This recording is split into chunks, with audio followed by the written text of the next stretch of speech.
And so that meant that I had to go through the undergrad med and then med school. But when I sat back and actually dreamed about the life, that kind of end game, I pictured a system of hospitals and a huge staff and like building this massive kind of presence on the business side of things. And so I had a call with a mentor's friend who's in the space, and I'll never forget it. I was sitting in the parking lot on campus, and he said, you know, think about a career in healthcare and make sure that you want to do it 100% because you want to help people in this way, and not even 2% because you want to make money.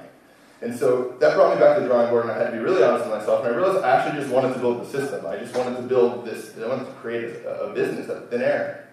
And so I changed my major to business, and I never looked back.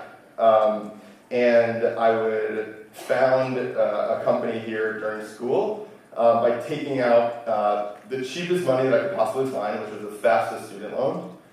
And it was $2,000, it was, 6% interest that you didn't have to start paying back until after you got out. I could not get a job anywhere. I even offered to work for free, and they were like, I'm sorry, we don't even have the staff to train you because we had to let people go. So I worked as a hostess in Orlando for a year, and applying to jobs. I almost went to Chicago, but then they ended up getting rid of the internship program there.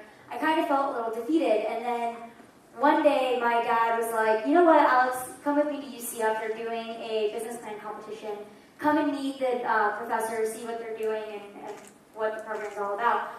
I ended up loving it, and that very next day applied to take the GMAT, and then ended up enrolling in summer school like a month later. So I went to school. I had no intention of starting my own business, but I knew that the resources were there if I was interested. Then everything happened with this said wine tasting, and I was talking about it, and they had the business plan competition coming up that spring, and it was my final semester. I'm like, you know what?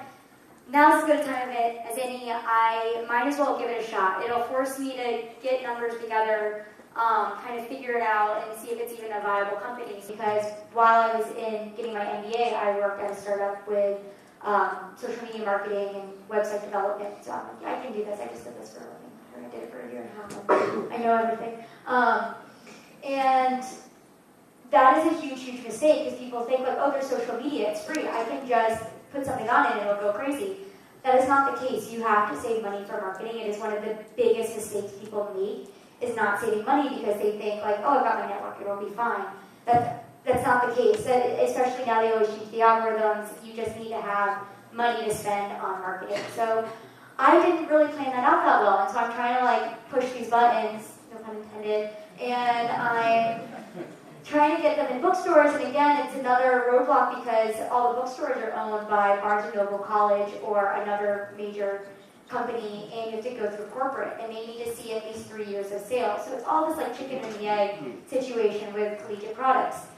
This was back in the day when computers were just starting to become this thing that everybody would have, and we didn't have access to computers in our houses, so we would go to the library. It sounds like the nerdiest thing ever, but we would go as friends to the library to hang out sometimes and just use the internet, use the computers. And one day when I was in the library, I ran into my friend Anna. She was one of my classmates. I must have been in elementary school or middle school at this time. And she was looking at the screen, and there was a wrestling fan page.